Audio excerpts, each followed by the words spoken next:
Mi nombre es Elena Valmont, y durante 23 años viví en el sótano de la mansión más imponente de la ciudad sin saber que cada ladrillo, cada ventana, cada centímetro de tierra bajo esos jardines perfectamente cuidados me pertenecían por derecho de sangre. Esta es mi historia. Una historia que comienza en la oscuridad absoluta y termina en una luz tan cegadora que aún me cuesta mirarla de frente. Mis primeros recuerdos no son de risas ni abrazos. Son de frío. Un frío húmedo que se filtraba por las paredes de piedra del sótano y se instalaba en mis huesos como un inquilino permanente. Recuerdo despertarme cada mañana sobre un colchón delgado que olía a moho, cubierta apenas por una manta raída que había sido blanca alguna vez pero que ahora mostraba manchas grises de humedad y tiempo. La única luz provenía de una ventana diminuta, casi a ras del techo, por donde apenas se colaba un rectángulo débil de claridad durante las horas del mediodía. Tenía 5 años cuando tomé conciencia de mi existencia. Antes de eso, solo hay fragmentos. El sonido de pasos pesados sobre mi cabeza, voces amortiguadas que nunca me llamaban por mi nombre, y el olor penetrante del sótano, una mezcla de tierra mojada, metal oxidado y algo que años después identifiqué como el aroma de los secretos guardados demasiado tiempo. El sótano era un laberinto de cuartos interconectados. Mi habitación, si así podía llamarse, era la más pequeña, 3 metros por 3 metros de soledad. Las paredes de piedra desnuda sudaban constantemente, dejando rastros brillantes de humedad que parecían lágrimas petrificadas. En un rincón había una pila oxidada donde me lavaba con agua helada que salía a borbotones irregulares, como si las tuberías mismas protestaran por tener que atenderme. Mi ropa colgaba de clavos torcidos en la pared. 3 vestidos grises idénticos, 2 suéteres deshilachados y un abrigo que me quedaba grande y que, sospechaba, había pertenecido a alguien más antes que a mí. Los otros cuartos del sótano eran territorios prohibidos y fascinantes a la vez. Uno estaba lleno de cajas de cartón apiladas hasta el techo, algunas marcadas con fechas de décadas pasadas, 1967, 1972, 1985. A través de las grietas podía ver fotografías amarillentas, documentos atados con cintas descoloridas, objetos envueltos en papel de periódico antiguo. Otro cuarto albergaba muebles cubiertos con sábanas blancas que se habían vuelto grises por el polvo, sofás fantasmales, mesas con patas talladas, espejos cubiertos que me daban terror porque mi abuela, la única persona que me habló con algo parecido a la ternura antes de desaparecer de mi vida, me había dicho que los espejos cubiertos guardaban almas atrapadas. El tercer cuarto era el que más me aterraba. Era una bodega de vinos con estantes de madera oscura que subían hasta perderse en las sombras del techo. Las botellas, cientos de ellas, yacían horizontales como cuerpos en un mausoleo. Ese cuarto estaba siempre cerrado con llave, pero en las noches, cuando la mansión dormía, juraba escuchar sonidos provenientes de allí. Un tintineo suave, como si alguien moviera las botellas, y a veces, en mi imaginación infantil o quizás en algo más real, susurros que parecían llamarme. Mi rutina comenzaba antes del amanecer. A las 5:30 de la mañana, sin importar la estación del año, el timbre estridente de un despertador oxidado me arrancaba del sueño. Me vestía en la penumbra, me echaba agua helada en la cara y subía las escaleras que conectaban mi mundo subterráneo con el mundo de arriba, la mansión Valmont. Las escaleras eran empinadas y estrechas, de madera vieja que crujía bajo mis pies descalzos. Contaba 27 escalones. Los conocía todos de memoria. El quinto crujía más fuerte, el 13º tenía una mancha oscura que parecía sangre antigua, el 20º tenía un clavo sobresaliente que me había rasguñado la pantorrilla más de una vez. Al final de las escaleras había una puerta de madera maciza con un pestillo del lado de arriba. Esa puerta nunca estaba cerrada con llave desde dentro, solo desde fuera. Un detalle que no comprendí hasta mucho después. Yo podía salir del sótano, pero solo cuando ellos lo permitían. La primera tarea del día era preparar el desayuno de la familia. La cocina de la mansión Valmont era un espacio enorme, con techos altos y una mesa de mármol en el centro donde se alineaban los utensilios de cobre pulido. Todo brillaba con un esplendor que contrastaba violentamente con la oscuridad de donde yo venía. Las ventanas altas dejaban entrar la luz del amanecer, y a través de ellas podía ver el jardín. Césped perfecto, rosales cuidados con precisión militar, una fuente de piedra con querubines que escupían agua cristalina. Preparaba café en la cafetera de plata, tostaba pan en la tostadora antigua, disponía mermeladas importadas en platitos de porcelana, cortaba frutas en formas perfectas. Todo tenía que estar impecable para cuando la familia bajara a desayunar a las 7 en punto. La familia. ¿Cómo explicar lo que significaba esa palabra para mí? Eran y no eran mi familia. Vivía bajo su techo, respiraba el mismo aire, pero entre ellos y yo había un abismo más profundo que cualquier sótano. Estaba señora Catalina, la mujer que regía la casa con puño de hierro envuelto en guante de seda. Alta, delgada, con el cabello negro siempre recogido en un moño perfecto, vestía exclusivamente de colores oscuros, negro, gris, azul marino. Sus ojos eran del color de la pizarra mojada, y cuando me miraba, lo cual era raro, lo hacía como si yo fuera un mueble mal colocado que había que tolerar pero nunca reconocer. Nunca me llamaba por mi nombre. Para ella yo era la niña o simplemente tú. Estaba don Augusto, el patriarca. Un hombre de 60 años con el pelo plateado perfectamente peinado hacia atrás, bigote cuidado y trajes de 3 piezas incluso para desayunar. Caminaba con un bastón de ébano con empuñadura de plata, no porque lo necesitara sino porque le daba distinción. Sus ojos eran grises como los de señora Catalina, y su presencia llenaba cualquier habitación. Él tampoco me hablaba directamente. Sus órdenes llegaban a través de señora Catalina o del mayordomo. El mayordomo, señor Germán, un hombre de edad indeterminada, podía tener 50 o 70 años, con una cara que parecía tallada en madera vieja y ojos que lo veían todo. Usaba el uniforme tradicional, pantalones negros, chaleco gris, camisa blanca impoluta. Era él quien supervisaba mis tareas, quien me entregaba listas escritas con letra perfecta de las cosas que debía hacer cada día. Pero había algo en señor Germán que me inquietaba y me consolaba a la vez. A veces, cuando nadie miraba, lo sorprendía observándome con una expresión que no lograba descifrar. ¿Compasión? ¿Culpa? ¿Conocimiento de algo que yo ignoraba? Luego estaban los otros. Sebastián, el hijo de don Augusto y señora Catalina. Tenía 25 años cuando yo tenía 8, y era tan hermoso como cruel. Rubio, de ojos azules, con la arrogancia de quien nunca ha dudado de su lugar en el mundo. Me ignoraba completamente excepto cuando le servía, y entonces me hablaba como se le habla a un perro: trae, lleva, rápido. Su prometida, Valeria, era una réplica femenina de él, hermosa, elegante, vacía de cualquier cosa que se pareciera a la empatía. También estaba tío Marcos, el hermano menor de don Augusto. Aparecía y desaparecía de la mansión sin patrón predecible. Era más relajado que su hermano, usaba jeans y suéteres en lugar de trajes, fumaba cigarrillos en el jardín y tenía una mirada melancólica que a veces se posaba en mí con algo parecido a la curiosidad. Era el único que ocasionalmente me dirigía la palabra sin estar dándome una orden. ¿Cómo estás hoy?, preguntaba a veces, y aunque yo respondía con un murmullo inaudible, ese pequeño reconocimiento de mi existencia me sostenía durante días. Y finalmente, aunque aparecía solo en ocasiones especiales, estaba el doctor Méndez, un abogado de la familia que visitaba la mansión una vez al mes. Era un hombre bajito, regordete, con gafas gruesas y un maletín de cuero que nunca soltaba. Siempre se encerraba con don Augusto en el estudio, y sus visitas invariablemente precedían estados de tensión en la casa, voces elevadas detrás de puertas cerradas, señora Catalina con el rostro más pálido de lo usual, don Augusto bebiendo whisky desde el mediodía. Mi existencia transcurría en un ciclo de tareas interminables. Después de preparar el desayuno, limpiaba la cocina mientras la familia comía en el comedor, una habitación a la que yo solo entraba para servir o limpiar, nunca para sentarme a la mesa.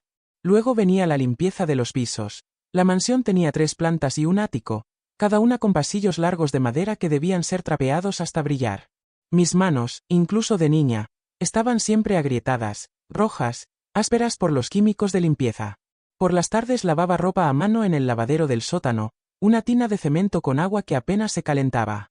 Frotaba, enjuagaba, escurría, colgaba las sábanas blancas, los manteles bordados, la ropa interior de seda de señora Catalina, los pañuelos de don Augusto. Todo tenía que estar impecable. Un error, una mancha no removida, y venía el castigo. Los castigos eran silenciosos pero efectivos. No había gritos ni golpes, nada tan burdo. Era peor. Era la privación. Un día sin comida. 2 días encerrada en el sótano sin permiso de subir. La mirada de decepción de señora Catalina que me hacía sentir más pequeña que un insecto. El silencio absoluto, como si dejara de existir incluso más de lo que ya no existía. Recuerdo una ocasión, tenía 9 años. Había roto sin querer una taza de porcelana china mientras lavaba los platos del desayuno. La taza se resbaló de mis manos jabonosas y explotó en el suelo de piedra de la cocina en 1000 pedazos imposibles de reconstruir. Me quedé paralizada, mirando los fragmentos blancos con bordes dorados esparcidos a mis pies, sabiendo lo que vendría. Señora Catalina entró a la cocina atraída por el sonido. No dijo nada. Simplemente me miró, luego miró los pedazos, luego me miró de nuevo. Sus labios se apretaron en una línea delgada. Al sótano, dijo con voz plana. 3 días. Sin comida excepto agua y pan. Bajé las 27 escaleras con las piernas temblando. Escuché el pestillo correrse desde arriba. Durante 3 días viví en la oscuridad casi total, con solo una botella de agua y media barra de pan duro. Pero lo peor no fue el hambre. Fue el sonido de la vida continuando sobre mi cabeza, risas, música, el tintineo de cubiertos sobre platos, la normalidad de un mundo del que yo estaba excluida por un crimen tan pequeño como un error de manos torpes. En ese encierro me hice preguntas que una niña de 9 años no debería hacerse. ¿Por qué estaba allí? ¿Quiénes eran realmente estas personas? ¿Por qué me trataban como una sirvienta en lugar de? Pero ahí se detenía mi pensamiento. ¿En lugar de qué? No tenía referencia. No había un antes en mi memoria. Señora Catalina me había dicho una vez, cuando me atreví a preguntar por mi madre, que yo era huérfana, que me habían acogido por caridad, que debía estar agradecida de tener un techo sobre mi cabeza y comida en mi estómago. Pero había contradicciones. Pequeñas cosas que no encajaban. ¿Por qué, si era una simple huérfana acogida por caridad, me daban el apellido Valmont? ¿Por qué señor Germán me miraba con esa extraña mezcla de tristeza y respeto? ¿Por qué tío Marcos me observaba como si tratara de resolver un acertijo?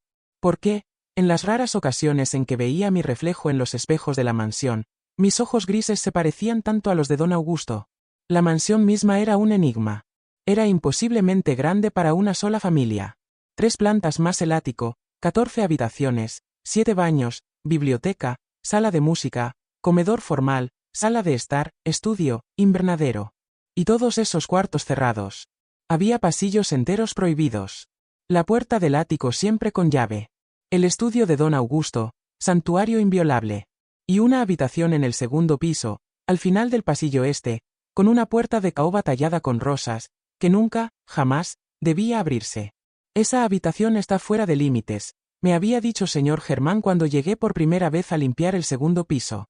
Nunca, bajo ninguna circunstancia, entres ahí. ¿Entendido? Por supuesto que lo había intentado. A los 11 años, consumida por la curiosidad, había probado a girar el picaporte dorado de esa puerta prohibida. Estaba cerrada con llave.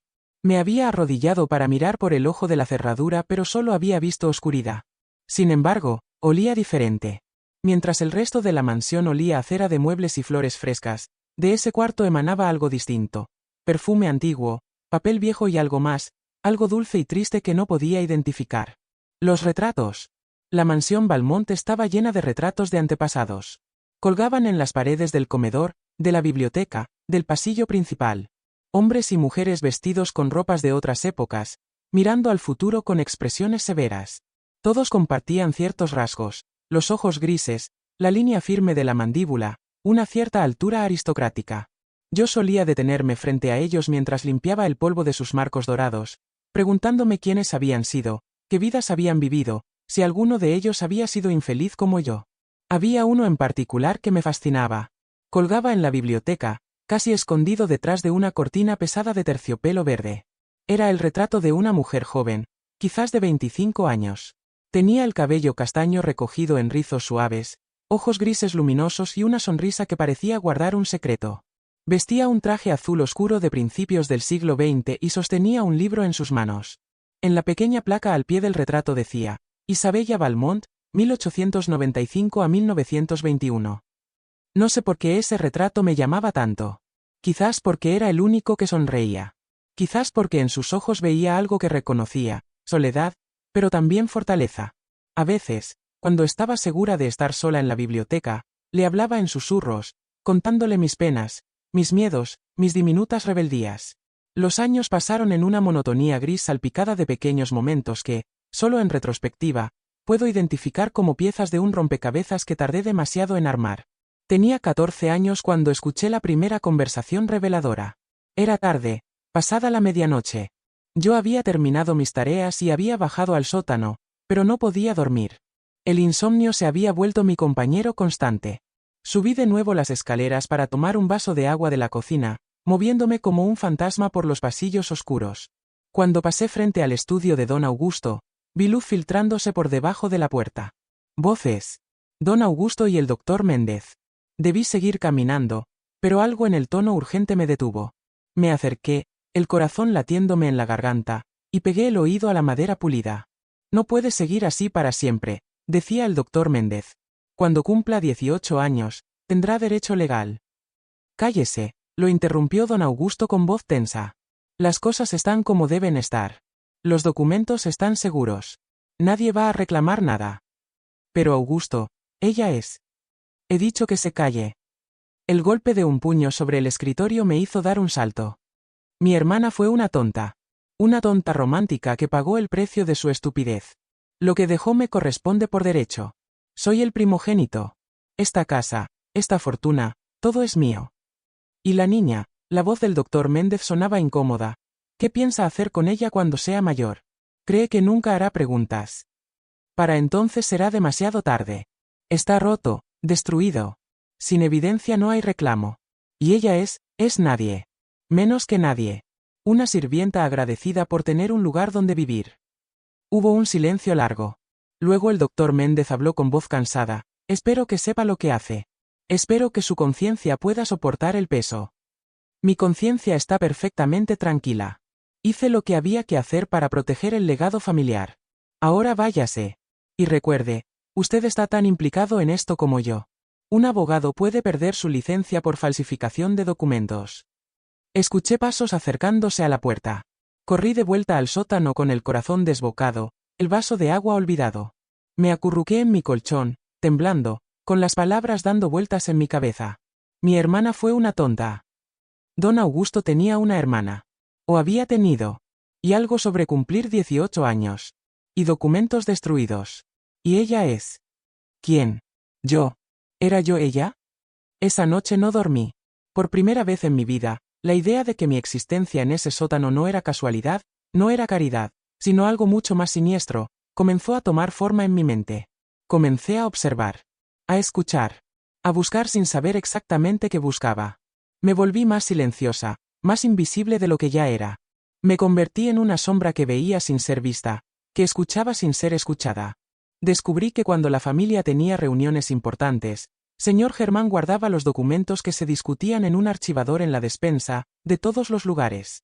Un escondite extraño pero efectivo porque nadie pensaría en buscar papeles importantes entre los sacos de harina y las latas de conservas. Una tarde, mientras señor Germán estaba ocupado atendiendo a unos visitantes, me escabullí en la despensa. El archivador era una caja de metal verde, sin llave. La abrí con manos temblorosas. Dentro había folders con etiquetas, impuestos 2003, mantenimiento casa, facturas médicas. Y uno al fondo, que decía simplemente mayo de 1921. Lo saqué. Dentro había recortes de periódico amarillentos y frágiles.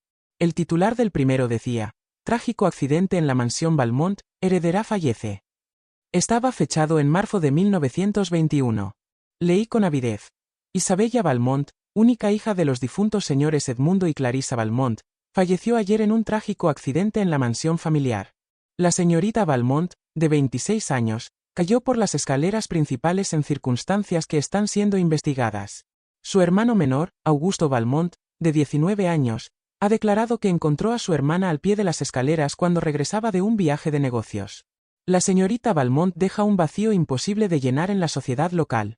Era conocida por su trabajo filantrópico y su pasión por las artes. Los funerales se llevarán a cabo. Isabella, la mujer del retrato en la biblioteca, había muerto. ¿Cayó o la empujaron? La manera en que el artículo estaba escrito, con esas circunstancias que están siendo investigadas, insinuaba dudas. Había otro recorte, este más pequeño, de 2 semanas después, cerrado el caso Valmont, muerte declarada accidental. El artículo era breve, casi apresurado. La investigación había concluido que Isabella había tropezado con su vestido largo, que había sido un terrible accidente, que no había evidencia de juego sucio. Augusto Valmont heredaba la totalidad de la propiedad familiar. Metí los recortes de vuelta en el folder con manos temblorosas. Isabella. Augusto. 1921, más de 80 años atrás. ¿Qué tenía que ver todo esto conmigo? Esa noche, no pude evitarlo. Subí de nuevo a la biblioteca cuando todos dormían. Me paré frente al retrato de Isabella, iluminada solo por la luna que entraba por las ventanas altas. Sus ojos grises me miraban con esa sonrisa secreta. ¿Qué pasó realmente? susurré a la imagen. ¿Y qué tiene que ver conmigo? Por supuesto, no hubo respuesta. Pero mientras miraba el retrato, algo llamó mi atención. En la esquina inferior derecha del cuadro, casi imperceptible, había una fecha y una firma. R. Sandoval, 1920. Y debajo, en letras diminutas que tuve que acercarme mucho para leer. Para mi querida Isabella y nuestra esperanza futura. Nuestra esperanza futura. ¿Un hijo? ¿Isabella había tenido un hijo? ¿O esperaba tener uno? Las piezas comenzaban a encajar de una manera que me aterraba y emocionaba a la vez. Si Isabella había muerto en 1921 y había estado esperando un hijo, o había tenido un hijo justo antes de morir, ese hijo habría heredado la mansión, no Augusto. A menos que el hijo hubiera desaparecido, o hubiera sido escondido. Oh, mis pensamientos se interrumpieron por un sonido. Pasos en el pasillo. Me escondí detrás de la cortina de terciopelo verde, contuve la respiración. La puerta de la biblioteca se abrió. Era tío Marcos. Entró con una copa de brandy en la mano, tambaleándose ligeramente. Estaba borracho. Se dejó caer en uno de los sillones de cuero y bebió directamente de la copa. Luego, para mi sorpresa, habló. Habló en voz alta aunque estaba solo. O creía estarlo.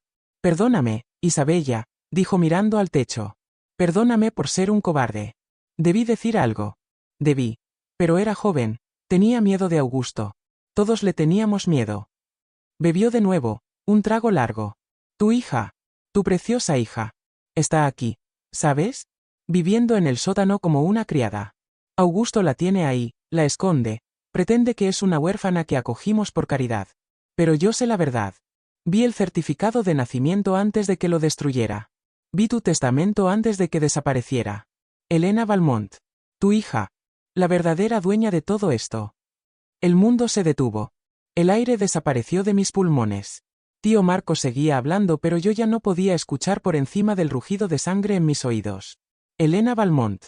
Ese era mi nombre. Mi nombre completo. Pero no era huérfana acogida por caridad. Era la hija de Isabella. La nieta de los dueños originales de la mansión. Yo era. Tío Marcos se levantó tambaleándose y salió de la biblioteca, dejando la copa abandonada. Esperé varios minutos antes de salir de mi escondite. Mis piernas apenas me sostenían. Bajé al sótano en piloto automático, mi mente una tormenta de realizaciones imposibles. Yo era una Valmont. Una Valmont de sangre directa. Lo que significaba que don Augusto, el hombre que me trataba como basura, era mi tío abuelo. Señora Catalina no tenía ningún derecho de sangre en esta casa. Sebastián, el heredero perfecto, era menos Valmont que yo. Y yo vivía en el sótano. Me habían robado mi infancia, mi identidad, mi herencia. Me habían convertido en una sirvienta en mi propia casa. La rabia que sentí esa noche fue tan pura, tan ardiente, que pensé que me consumiría. Pero con la rabia vino algo más, determinación. Si lo que tío Marcos había dicho era verdad, si yo realmente era la heredera legítima, entonces había documentos, evidencias, pruebas. Y los encontraría. Tenía 17 años cuando comencé mi búsqueda en serio. Era un sábado lluvioso de octubre. La familia había salido a un evento social, algo que hacían frecuentemente los fines de semana. Sebastián se casaría en 2 meses con Valeria, y la celebración se acercaba con toda su pompa insoportable. La mansión estaba vacía excepto por señor Germán, que había salido a hacer compras para la cena. Era mi oportunidad. Quizás la única que tendría. Fui directamente al estudio de don Augusto. La puerta estaba cerrada pero no con llave, un descuido inusual. Entré. El estudio era exactamente como lo había imaginado. Paredes forradas de estantes llenos de libros encuadernados en cuero, un escritorio enorme de caoba, lámparas de bronce, un globo terráqueo antiguo, cortinas pesadas color vino. Olía a tabaco de pipa y papel viejo. Comencé por el escritorio. Los cajones superiores contenían lo esperado: plumas, papel membretado, facturas recientes. Pero el cajón inferior derecho estaba cerrado con llave. Intenté abrirlo pero fue inútil. Miré alrededor buscando dónde podría estar la llave. En un cenicero de cristal sobre el escritorio había clips, un botón suelto, una llave pequeña de bronce. La probé. El cajón se abrió con un clic satisfactorio. Dentro había folders, muchos. Los saqué con cuidado, consciente de que debía dejarlo todo exactamente como lo había encontrado. El primer folder contenía escrituras de propiedad de la mansión. Leí con avidez. La casa había sido construida en 1890 por Edmundo Valmont, mi bisabuelo. A su muerte en 1918, pasó a su esposa Clarissa. Cuando Clarissa murió en 1920, la propiedad pasó a Isabella Valmont, su única hija. Aquí había una nota al margen en tinta roja. Heredera universal, sin restricciones. El siguiente documento era el testamento de Isabella. Estaba fechado en febrero de 1921, un mes antes de su muerte. Leí con el corazón martilleando. Yo, Isabella Valmont, en pleno uso de mis facultades mentales, lego la totalidad de mis bienes, incluyendo la propiedad conocida como Mansión Valmont, a mi hija Elena Valmont, nacida el 15 de enero de 1921. En caso de que mi hija sea menor de edad al momento de mi fallecimiento, nombro como administrador temporal de sus bienes a Rafael Sandoval, padre de Elena, hasta que ella cumpla 25 años de edad. Si Rafael Sandoval no pudiera ejercer esta función, nombro como segundo administrador a mi estimado amigo, el doctor Julio Méndez. En ninguna circunstancia mi hermano Augusto Valmont tendrá derecho sobre mi herencia o la de mi hija. Tuve que leer el último párrafo 2 veces. Isabella había dejado todo explícito. Nada para Augusto. Todo para mí. Y había nombrado a mi padre, Rafael Sandoval, como administrador. ¿Dónde estaba mi padre? ¿Qué le había pasado? Seguí revisando. El siguiente documento me heló la sangre. Era un certificado de defunción. Rafael Sandoval. Fallecido el 20 de marzo de 1921. Causa de muerte, ahogamiento. Encontrado en el río que corría detrás de la propiedad de los Valmont. 5 días después de la muerte de Isabella. 5 días. Demasiada coincidencia. Isabella cae por las escaleras. Días después, el padre de su bebé aparece muerto ahogado. ¿Y el bebé? Yo, desaparezco de todos los registros oficiales para reaparecer años después como una huérfana sin nombre acogida por caridad. Augusto lo había orquestado todo. Había matado a su hermana, o había aprovechado un accidente real para su beneficio. Había matado a mi padre o también había aprovechado su muerte. Y me había escondido, me había convertido en invisible, para que nunca pudiera reclamar lo que era mío. Pero, ¿por qué no me había matado a mí también? ¿Por qué mantenerme viva? La respuesta estaba en el siguiente documento. Una carta escrita a mano por el doctor Julio Méndez, fechada en abril de 1921. Augusto, he accedido a tu petición solo porque creo que es lo mejor para la niña. Sin sus padres, criarse en un orfanato o con extraños sería una crueldad. Al menos bajo tu techo tendrá comida, refugio. Pero nunca podré perdonarme por lo que hemos hecho. Falsificar el certificado de nacimiento para que parezca que nació muerta, destruir copias del testamento de Isabella, inventar una historia de una bebé huérfana que acogiste años después. Has convertido a la legítima dueña de esta casa en una sirvienta. Si algún día la verdad sale a la luz, que Dios se apiade de tu alma, porque yo no podré. Así que el doctor Méndez había sido cómplice. Había ayudado a Augusto a robar mi vida, justificándolo como un acto de misericordia. Y Augusto me había mantenido viva pero invisible, quizás porque matarme hubiera sido demasiado riesgoso, o quizás porque alguna parte retorcida de él disfrutaba teniéndome como sirvienta en mi propia casa. Fotografías. El último folder contenía fotografías. Vi a Isabella, joven y radiante, de pie junto a un hombre apuesto de cabello oscuro. Detrás de la foto decía, Isabella y Rafael, verano de 1920. Mi madre y mi padre. Nunca los había visto. Isabella era exactamente como su retrato, ojos grises cálidos, sonrisa secreta. Rafael tenía ojos oscuros amables y una sonrisa amplia. Se veían felices. Enamorados. Había otra foto.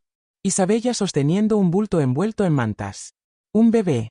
Detrás decía, Elena, un día de vida. Miré la foto intensamente, ese bebé que era yo, intentando conectar a esa recién nacida con la adolescente destrozada que sostenía la fotografía ahora. Un sonido. La puerta principal. Voces. Habían regresado antes de lo esperado. Devolví todo al cajón con manos temblorosas. Cerré con llave. Puse la llave en el cenicero. Salí del estudio justo cuando escuchaba pasos acercándose por el pasillo. Me deslicé hacia la cocina, fingiendo estar ocupada preparando té. Señora Catalina entró. Me miró con su usual desprecio. El evento fue un desastre. Prepara algo de comer. Rápido. Sí, señora, murmuré, manteniendo la cabeza baja. Pero por dentro, todo había cambiado. Ya no era la niña asustada que vivía en el sótano sin saber por qué. Era Elena Valmont, hija de Isabella Valmont y Rafael Sandoval, legítima dueña de cada centímetro de esta mansión. Y encontraría la manera de reclamar lo que era mío. Los siguientes meses fueron una danza cuidadosa. Por fuera, seguía siendo la sirvienta silenciosa.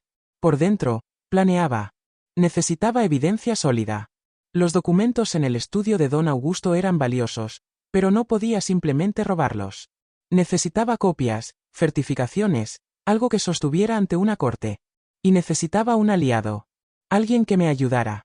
Alguien que supiera la verdad o que estuviera dispuesto a descubrirla conmigo. Pensé en tío Marcos. Esa noche borracho en la biblioteca había admitido que sabía la verdad. Pero, ¿podía confiar en él? Era débil, un cobarde por su propia admisión. Podría delatarme con Augusto en un momento de pánico. Pensé en señor Germán. Sus miradas cargadas de significado, su manera de tratarme con una cortesía que los demás no tenían. ¿Sabía él la verdad? ¿Era por eso que me observaba con esa mezcla de compasión y culpa? Decidí arriesgarme con señor Germán.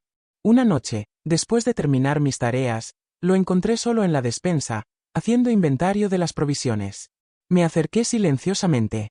Él levantó la vista, sorprendido de verme ahí a esa hora. ¿Necesitas algo, Elena? Preguntó con su voz formal. Era la primera vez que alguien usaba mi nombre en años. El sonido me dio coraje. Necesito hablar con usted, dije en voz baja. ¿Sobre quién soy realmente? Su rostro se quedó inmóvil. Por un momento pensé que me despediría, que iría corriendo a contarle a don Augusto. Pero luego suspiró profundamente, cerró su libreta de inventario y me hizo un gesto para que lo siguiera. Me llevó al sótano, a uno de los cuartos de almacenamiento, lejos de oídos indiscretos. Cerró la puerta detrás de nosotros. ¿Qué sabes?, preguntó sin rodeos. Le conté todo. La conversación que había escuchado entre don Augusto y el doctor Méndez. La confesión borracha de tío Marcos. Los documentos que había encontrado en el estudio. Las fotografías de Isabella y Rafael. El testamento. Señor Germán escuchó en silencio, su rostro envejeciendo con cada palabra. Cuando terminé, se sentó sobre una caja vieja y se cubrió la cara con las manos. Sabía que este día llegaría, dijo finalmente. Rezaba porque nunca llegara, pero también sabía que era inevitable. Entonces es verdad, susurré. Todo es verdad. Sí. Levantó la vista, y en sus ojos vi lágrimas. Yo era el mayordomo de tu abuelo Edmundo. Serví en esta casa durante 50 años. Vi nacer a Isabella. Vi crecer a Augusto. Estuve aquí la noche que Isabella murió. ¿Qué pasó realmente esa noche? Señor Germán negó con la cabeza. No puedo probarlo. Nunca pude probarlo. Pero estaba aquí. Escuché la discusión. Isabella y Augusto gritando en el segundo piso. Él exigía que le cediera la mansión. Decía que una mujer no podía manejar el legado familiar, que ella había deshonrado el nombre Valmont al tener un bebé con un artista sin título. Ella se negó. Dijo que esta casa era de Elena ahora, que él no tendría nada. Y luego, silencio. Y luego el grito. Y el golpe terrible de su cuerpo cayendo por las escaleras. Él la empujó, dije con voz plana. No lo vi. Cuando llegué corriendo, ella estaba al pie de las escaleras, muriéndose. Augusto estaba arriba, pálido, sudando.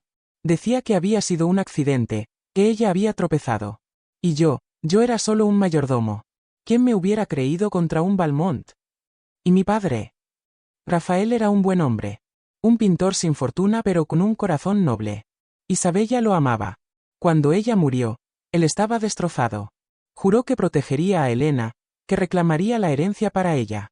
Pero una semana después lo encontraron en el río. Augusto dijo que se había suicidado por la pena. Pero yo vi los moretones en su cuerpo cuando lo trajeron. Alguien se aseguró de que no pudiera cumplir su promesa.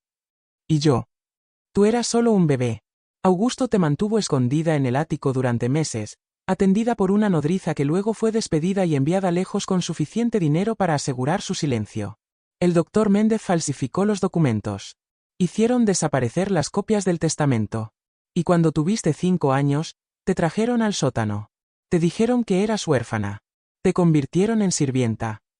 ¿Por qué no me mató también? Señor Germán se encogió de hombros.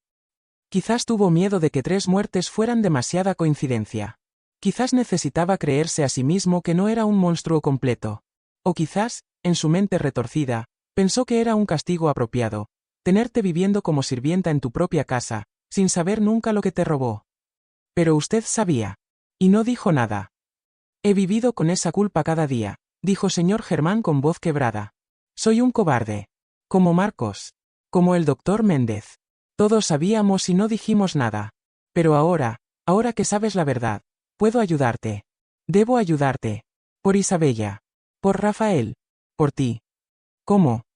Los documentos originales están escondidos. Don Augusto nunca los destruyó del todo. Demasiado arriesgado. ¿Qué pasaría si alguien encontrara el acta de nacimiento real, o una copia certificada del testamento en alguna oficina de gobierno? No, él los guardó, para asegurarse de que nadie más pudiera encontrarlos y usarlos. ¿Dónde? Señor Germán señaló hacia arriba. El ático. En una caja fuerte. No conozco la combinación, pero sé dónde está. Detrás de un falso panel en la pared norte. Necesito entrar ahí. Es peligroso. Si te descubren. Ya es peligroso, lo interrumpí. Cumplo 18 en 2 meses. Según la ley, puedo reclamar mi herencia. Augusto debe saberlo. ¿Qué crees que hará cuando llegue ese día? Señor Germán palideció. Tienes razón.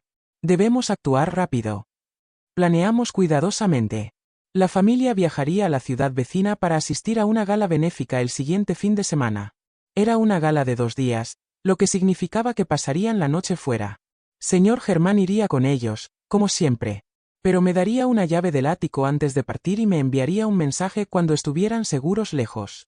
La semana pasó con una lentitud agónica. Cada comida que servía, cada piso que trapeaba, cada palabra cortante de señora Catalina, me recordaba lo que estaba en juego. A veces sorprendía a don Augusto mirándome con una intensidad nueva. ¿Sospechaba algo? ¿Podía ver en mi rostro que ya no era la niña ignorante y sumisa? La noche del viernes llegó.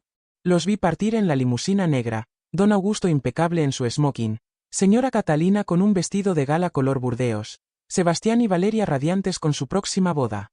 Tío Marco se había excusado del evento, como siempre, y estaba en su habitación bebiendo. Señor Germán bajó al sótano justo antes de partir. Me entregó una llave antigua de hierro. Es la del ático, susurró. Ten cuidado. Y Elena, si encuentras lo que buscas, guárdalo bien. No se lo muestres a nadie hasta que tengamos un plan. Gracias, dije, y por primera vez en años, abracé a alguien. Señor Germán se quedó rígido un momento, luego me devolvió el abrazo torpemente. Tu madre estaría orgullosa de ti, dijo con voz ronca. Era valiente como tú. Cuando se fueron, esperé 2 horas para asegurarme de que no regresarían por algo olvidado. Luego tomé una linterna, la llave, y subí. Primera planta. Segunda planta. Tercera planta. Y finalmente, la puerta del ático al final del pasillo más alto. La llave giró suavemente. La puerta se abrió con un crujido de bisagras oxidadas. Un olor a polvo y tiempo encerrado me golpeó. Subí las escaleras estrechas que llevaban al ático, la linterna creando sombras danzantes en las paredes. El ático era enorme, abarrotado de décadas de objetos olvidados. Baúles, muebles cubiertos, cajas de cartón apiladas, maniquíes sin cabeza vestidos con ropas antiguas, jaulas de pájaros vacías, un caballo de balancín con la pintura descascarada. Era como entrar a un museo del pasado de la familia Valmont. Señor Germán había dicho pared norte. Me orienté. Ahí. Una pared de madera con manchas de humedad. Comencé a golpear suavemente, escuchando cambios en el sonido. Sólido. Sólido.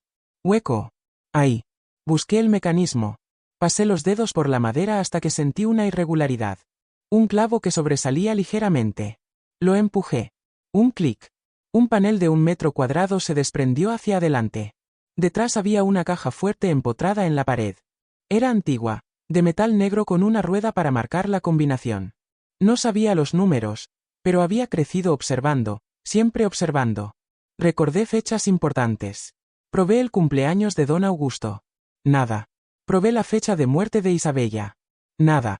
Luego pensé, ¿qué número significaría algo para don Augusto pero que nunca admitiría en voz alta? La fecha en que se convirtió en dueño de todo. El día que Isabella murió y él heredó. 20 de marzo de 1921. 20 de marzo del 21 giré la rueda. 2003. 21 un clic profundo y satisfactorio. La puerta de la caja fuerte se abrió. Dentro había una caja de madera lustrada. La saqué con manos temblorosas y la abrí. Documentos. Muchos documentos. Y algo más. Un sobre amarillento dirigido para Elena, cuando tenga edad de entender. Abrí el sobre. Primero. Dentro había una carta escrita en letra elegante e inclinada. Era de Isabella. Mi madre. Escribiéndome desde más allá de la tumba. Mi querida Elena, si estás leyendo esto, significa que algo me ha pasado. Sé que mi hermano Augusto es peligroso. Sé que quiere esta casa, esta fortuna. He tomado precauciones, pero si algo falla, si él triunfa, quiero que sepas la verdad. Eres mi hija, el amor hecho vida de Rafael y mío. Naciste en un día nevado de enero, perfecta y hermosa. Tus ojos son grises como los Valmont, pero tu corazón, espero, será cálido como el de los Sandoval. Todo esto es tuyo, mi amor. La casa, las tierras, las cuentas bancarias, los negocios. Tu abuelo Edmundo construyó este imperio para su descendencia, y esa descendencia eres tú. Augusto no tiene derecho a nada excepto lo que yo elija darle por bondad, y he elegido darle muy poco porque he visto la oscuridad en su alma. Si algún día lees esta carta, lucha. No dejes que te roben lo que es tuyo. Los documentos están aquí. El testamento original certificado, tu acta de nacimiento real, las escrituras, todo. Llévalos a las autoridades. Reclama tu nombre. Reclama tu vida. Lamento no poder criarte. Lamento que tengas que descubrir todo esto sola. Pero sé que eres fuerte. Tienes mi sangre y la de tu padre. Eres una Valmont y una Sandoval. Eres imparable. Con todo mi amor desde donde quiera que esté, tu madre, Isabella. Las lágrimas corrían por mi rostro mientras releía la carta una y otra vez. Mi madre me conocía. Había previsto esto. Me había dejado las armas para luchar. Revisé los otros documentos. Ahí estaba, el testamento original de Isabella con el sello notarial intacto. Mi acta de nacimiento real. Elena Valmont, nacida el 15 de enero de 1921, hija de Isabella Valmont y Rafael Sandoval. Las escrituras de la propiedad a nombre de Isabella, con una adenda, a ser transferida a Elena Valmont al cumplir 25 años, o antes si las circunstancias lo permiten. Certificados bancarios. Acciones de empresas. Listas de propiedades. Un imperio en papel. Y algo más. Un diario. El diario de Isabella. Lo abrí al azar. 15 de marzo de 1921. Augusto vino hoy de nuevo, exigiendo que le ceda al menos la mitad de la herencia. Dice que es humillante que su hermana menor tenga todo mientras él no tiene nada. Le recordé que papá tomó esa decisión basándose en el carácter, no en el género. Augusto siempre fue cruel, incluso de niño. Torturaba animales. Mentía sin remordimiento. Papá lo veía y por eso me dejó todo a mí. Augusto se fue furioso. Tengo miedo. No por mí, sino por Elena. Si algo me pasa, ¿estará ella a salvo? 5 días después de esa entrada, Isabella estaba muerta. Guardé todo en la caja de madera y la escondí bajo mi abrigo. Cerré la caja fuerte, devolví el panel a su lugar. Bajé del ático tan silenciosamente como había subido. Escondí la caja bajo las tablas sueltas del piso de mi habitación en el sótano, un escondite que había descubierto años atrás. Esa noche no dormí. Sostuve la carta de mi madre contra mi pecho y lloré. Lloré por ella, por mi padre, por los años robados. Pero también sentí algo nuevo, poder. Tenía evidencia. Tenía la verdad. Y en 2 meses, cuando cumpliera 18, podría actuar legalmente. Pero don Augusto no esperaría 2 meses. Algo me decía que él también estaba contando los días. Algo pasaría antes. Tenía que prepararme. La familia regresó del evento el domingo por la noche. Había una tensión extraña en el aire. Don Augusto me miraba de manera diferente, con una mezcla de evaluación y decisión. Señora Catalina estaba nerviosa, revisaba constantemente su reloj. Sebastián y Valeria parecían ajenos, envueltos en sus preparativos de boda. El lunes por la mañana, mientras preparaba el desayuno, escuché voces elevadas del estudio. Don Augusto y el doctor Méndez de nuevo. Me acerqué. Cumple 18 en 6 semanas, decía el doctor Méndez. Legalmente, puede hacer preguntas. Puede pedir ver registros. No si no sabe que tiene derecho a preguntar, respondió don Augusto. Y no lo sabe. Es ignorante, iletrada. ¿Estás seguro? He notado cómo la mira últimamente. Como si supiera algo. Imposible. Los documentos están seguros. Nadie puede acceder al ático excepto yo. Y Germán. Él tiene una llave. Un silencio. Luego don Augusto, con voz peligrosamente baja, ¿cree que Germán? No sé qué creer. Pero deberíamos ser cautos. Quizás es hora de resolver el problema de manera permanente. Mi sangre se heló. ¿Qué sugiere? Preguntó don Augusto. Un accidente. Como su madre. Las escaleras del sótano son peligrosas. Una caída fatal. Nadie sospecharía. Tendría que ser pronto. Antes de su cumpleaños. Esta semana. Durante la fiesta de compromiso de Sebastián. La casa estará llena de gente. En el caos, nadie notará una sirvienta ausente hasta que sea demasiado tarde. Retrocedí de la puerta, el pánico apoderándose de mí. Iban a matarme. En 5 días, durante la fiesta de compromiso, crearían un accidente. Y entonces todo lo que Isabella había protegido, todo por lo que había muerto, desaparecería para siempre. Necesitaba actuar ahora. No podía esperar 6 semanas hasta mi cumpleaños. Tenía que jugar mi carta ahora, con todo el riesgo que eso implicaba. Esa noche, después de terminar mis tareas, subí a la habitación de tío Marcos. Toqué la puerta suavemente. Su voz ronca respondió: «Adelante». Entré. Estaba sentado en un sillón junto a la ventana, con su infaltable copa de brandy. Me miró sorprendido. «Elena, ¿qué haces aquí?» Cerré la puerta detrás de mí. «Sé la verdad», dije sin preámbulos. «Sé quién soy. Sé lo que Augusto hizo. Y necesito su ayuda». El rostro de tío Marcos se descompuso. Dejó la copa sobre la mesita con mano temblorosa. «¿Cómo?» Encontré los documentos. Leí el diario de Isabella. Tengo su testamento, mi acta de nacimiento, todo. Soy Elena Valmont, hija de Isabella Valmont. Soy la dueña legítima de esta mansión. Y su hermano planea matarme en 5 días. Tío Marcos se cubrió la cara con las manos. Dios mío. Dios mío. Usted lo supo siempre, lo acusé. Esa noche en la biblioteca, borracho, lo admitió. Vio el certificado de nacimiento. Vio el testamento. Y no dijo nada. Era joven. Tenía 23 años cuando Isabella murió. Augusto me aterraba. Todavía me aterra. Es mi hermano pero es un monstruo. Nunca tuve el coraje de enfrentarlo. Pues necesita encontrar ese coraje ahora, dije firmemente. Porque si no me ayuda, cuando me maten, usted vivirá el resto de su vida sabiendo que pudo impedirlo y no lo hizo.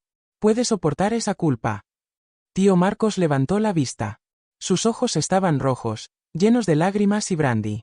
¿Qué quieres que haga? Que testifique. Que declare lo que sabe. Que me apoye cuando confronte a Augusto. Nos matará a ambos. No si lo hacemos público. No si hay testigos. La fiesta de compromiso de Sebastián es en 5 días. Habrá 200 invitados. Élite de la ciudad. Prensa.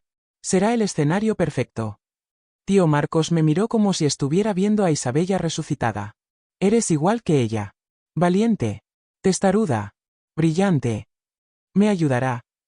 Él asintió lentamente. Sí. Es hora de hacer lo correcto. Aunque sea lo último que haga. Los siguientes 5 días fueron una danza sobre cuchillos. Don Augusto me observaba constantemente. 2 veces lo encontré revisando el ático, buscando señales de que alguien hubiera estado allí. Una vez lo vi hablando con señor Germán en voz baja, su mano apretando el brazo del mayordomo en lo que parecía una advertencia. Señor Germán me buscó en el sótano la noche antes de la fiesta. Don Augusto sospecha, susurró. Me preguntó si había visto a alguien cerca del ático. Negué todo, pero está nervioso. Sea lo que sea que planeas, hazlo mañana. No creo que tengamos más tiempo. Mañana, confirmé. Durante la fiesta. Estará de mi lado. Hasta el final, prometió. La noche de la fiesta llegó. La mansión estaba transformada, luces brillantes, arreglos florales extravagantes, mesas con manteles blancos, una orquesta en el jardín. Los invitados llegaban en autos lujosos, empresarios, políticos, socialites, periodistas. Sebastián y Valeria recibían felicitaciones, radiantes en su ignorancia. Yo servía champán, invisible como siempre. Pero esta vez llevaba algo bajo el uniforme negro, la caja de madera con los documentos. Y en mi bolsillo, la carta de mi madre. Esperé hasta que todos estuvieran reunidos en el salón principal para el brindis oficial. Don Augusto se puso de pie, copa en mano, preparándose para dar un discurso sobre la familia, el legado, el futuro brillante de Sebastián. Fue entonces cuando actué. Caminé hacia el centro del salón. Las conversaciones murieron gradualmente cuando la gente notó a la sirvienta caminando con propósito hacia el patriarca. Don Augusto me vio y su rostro se oscureció. ¿Qué estás haciendo, siseó? Vuelve a la cocina. No, dije con voz clara y fuerte. 200 pares de ojos se volvieron hacia mí. No volveré a la cocina. No volveré al sótano. Porque esta casa es mía. Un murmullo recorrió la multitud. Don Augusto se puso pálido. Has perdido la cabeza. Guardias, saquen a esta. Mi nombre es Helena Valmont, lo interrumpí, mi voz resonando en el salón silencioso. Soy hija de Isabella Valmont y Rafael Sandoval. Nací el 15 de enero de 1921. Esta mansión me pertenece por derecho de sangre y por testamento. Y este hombre, señalé a don Augusto, me robó mi vida. El silencio era absoluto. Podía escuchar mi propio corazón latiendo. Don Augusto se recuperó rápidamente. Rió, una risa forzada. Esto es absurdo. Esta niña es una huérfana que acogimos por caridad. Está delirando. ¿Delirando? Saqué los documentos de la caja. Aquí está el testamento de Isabella Valmont, certificado y firmado, legando toda su propiedad a su hija Helena. Aquí está mi acta de nacimiento original, no la falsificada que su cómplice el doctor Méndez creó. Aquí están las escrituras de la propiedad. Y aquí, sostuve en alto el diario, está el diario de Isabella donde describe cómo su hermano la amenazó días antes de su muerte conveniente. El doctor Méndez, que estaba entre los invitados, trató de escabullirse hacia la puerta. Señor Germán lo bloqueó. No tan rápido, doctor, dijo señor Germán con voz firme. Es hora de que todos sepan la verdad. Tío Marcos se puso de pie, tambaleándose ligeramente pero con determinación en sus ojos. Es verdad, dijo con voz que se volvió más fuerte con cada palabra. Todo lo que dice es verdad. Augusto mató a Isabella. Mató a Rafael. Falsificó documentos. Escondió a Helena en el sótano durante 18 años, haciéndola trabajar como sirvienta en su propia casa. Yo lo supe. Lo supe y fui cobarde. Pero no más. La multitud explotó en murmullos, exclamaciones, preguntas. Los periodistas presentes sacaron sus cámaras. Don Augusto miraba alrededor como un animal acorralado. Esto es una conspiración, gritó. Una mentira elaborada para robar lo que es mío por derecho. Por derecho de asesinato, querrá decir, lo interrumpió una voz desde la entrada. Todos se volvieron. Una mujer anciana entró al salón, apoyándose en un bastón. Tenía el cabello blanco pero los ojos eran brillantes y agudos. Tía Minerva, la hermana de mi abuelo Edmundo, a quien no había visto en años. Se rumoraba que había tenido una pelea con don Augusto y se había ido del país. Minerva, susurró don Augusto. ¿Qué haces aquí? Vi la invitación en el periódico. Fiesta de compromiso de Sebastián. Qué perfecta ocasión para regresar. Y qué perfecta ocasión para finalmente decir la verdad que he cargado durante décadas. Caminó hacia mí, me miró intensamente. Eres idéntica a Isabella, dijo con voz suave. Los mismos ojos. La misma fuerza. Estuve ahí cuando naciste, ¿sabes? Isabella me llamó en el trabajo de parto. Te sostuve cuando tenías minutos de vida. Y luego Augusto me echó de la casa, me amenazó, me obligó a irme al extranjero. Pero guardé algo antes de partir. De su bolso sacó un sobre antiguo. Una copia del testamento de Isabella. Me la dio para mantenerla segura, por si acaso. He esperado todos estos años el momento correcto para usarla. Y ese momento es ahora. Don Augusto retrocedió, tropezando con una silla. Su máscara de control se había desmoronado completamente. Todos ustedes están confabulados, mintiendo. Las mentiras son suyas, dije con voz firme. Y se terminaron. Esta casa es mía. Este legado es mío. Y usted, don Augusto Valmont, responderá por asesinato, fraude, falsificación y secuestro. Como si hubieran estado esperando esa señal, dos policías entraron al salón. Señor Germán los había llamado antes de la fiesta, anticipando este momento.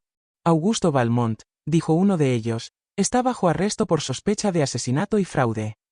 Lo que siguió fue caótico. Don Augusto gritando su inocencia. Señora Catalina desmayándose dramáticamente. Sebastián y Valeria en shock absoluto. El doctor Méndez también arrestado. Los invitados tomando fotos, los periodistas haciendo preguntas a gritos. Pero yo me quedé quieta en el centro del salón, sosteniendo los documentos que probaban quién era, con tía Minerva a mi lado, señor Germán detrás de mí, tío Marcos apoyándome. Por primera vez en 18 años, no era invisible. Era Helena Valmont. Y había reclamado mi nombre. Los meses que siguieron fueron un torbellino legal y emocional. Los periódicos se llenaron con la historia, Heredera escondida durante 18 años, el crimen perfecto que se desmoronó. Cenicienta Real recupera su mansión. Me convertí en una sensación mediática, aunque intenté mantenerme lo más privada posible. El juicio de don Augusto fue el evento del año. Las evidencias eran abrumadoras. El testamento original de Isabella. Mi acta de nacimiento. El diario donde Isabella documentaba las amenazas de su hermano. Los registros bancarios que mostraban cómo Augusto había estado viviendo de mi herencia durante décadas. Y los testimonios. Tío Marcos testificó, quebrándose en llanto mientras describía cómo había visto el certificado de nacimiento antes de que Augusto lo falsificara, cómo había escuchado las amenazas, cómo su cobardía le había permitido a su hermano salirse con la suya. Señor Germán testificó sobre la noche de la muerte de Isabella, las discusiones que había escuchado, los moretones que había visto en el cuerpo de mi padre Rafael antes de su funeral apresurado. El doctor Méndez, enfrentando sus propios cargos, hizo un trato, testimoniar contra Augusto a cambio de una sentencia reducida. Admitió haber falsificado mi certificado de defunción, haber destruido copias del testamento, haber sido cómplice en el encubrimiento durante casi 2 décadas. Tía Minerva proporcionó contexto histórico. Como Augusto había sido siempre violento y ambicioso, como mi abuelo Edmundo había visto esa oscuridad y por eso había dejado todo a Isabella, como Augusto había jurado que recuperaría lo que consideraba suyo por derecho sin importar el costo. La evidencia forense de los restos de Isabella fue exhumada. Encontraron fracturas inconsistentes con una simple caída, más consistentes con ser empujada. No era prueba definitiva de asesinato, pero sumaba a la montaña de evidencia circunstancial. 18 meses después de la fiesta de compromiso que cambió todo, llegó el veredicto: culpable. Augusto Valmont fue sentenciado a 30 años de prisión por asesinato en segundo grado de Isabella Valmont, homicidio involuntario de Rafael Sandoval, fraude, falsificación de documentos, y privación ilegal de libertad. Lo vi ese día en la corte. Ya no era el patriarca impecable. Era un hombre viejo, roto, con el pelo gris despeinado y las manos esposadas. Cuando nuestros ojos se encontraron, no vi arrepentimiento. Vi odio. Puro y simple odio. Debí haberte matado cuando tuve la oportunidad, dijo con voz áspera. Debí haberte tirado por las escaleras como a tu madre. Los guardias se lo llevaron antes de que pudiera responder. Pero no tenía palabras para él de todos modos. Era menos que nada para mí ahora. Señora Catalina no fue procesada criminalmente, no había evidencia de que supiera sobre los asesinatos. Pero se fue de la mansión el día después del arresto de Augusto, llevándose solo una maleta. Nunca la volví a ver. Escuché después que había regresado a su ciudad natal, usando su apellido de soltera, tratando de distanciarse del escándalo. Sebastián y Valeria cancelaron la boda. Valeria desapareció de su vida casi inmediatamente. Sebastián se quedó, por un tiempo. Tuvimos una conversación extraña un mes después del juicio. Él estaba empacando sus cosas en una de las habitaciones de huéspedes.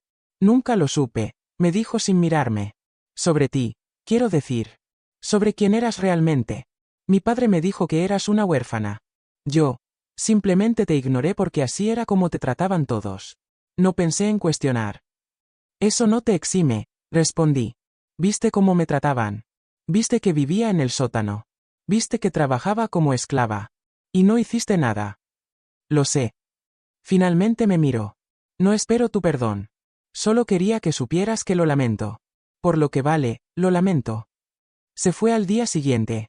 Escuché que se mudó a otra ciudad, cambió su apellido al de su madre. Intentando también distanciarse de la Mancha Valmont. Tío Marcos se quedó. Le ofrecí una habitación en la mansión, pero declinó. He vivido demasiado tiempo bajo esta sombra, dijo. Necesito encontrar mi propia luz. Pero si alguna vez necesitas algo, Elena, lo que sea, estaré aquí. Es lo menos que puedo hacer. Se mudó a un departamento pequeño en el centro, comenzó terapia para su alcoholismo, empezó a trabajar en una librería. Lo veo una vez al mes para almorzar. Nuestra relación es cordial, incluso cálida a veces. Nunca seremos familia cercana, pero hay respeto mutuo. Él enfrentó sus demonios. Eso cuenta. Señor Germán me preguntó si podía quedarse como mayordomo. Me reí.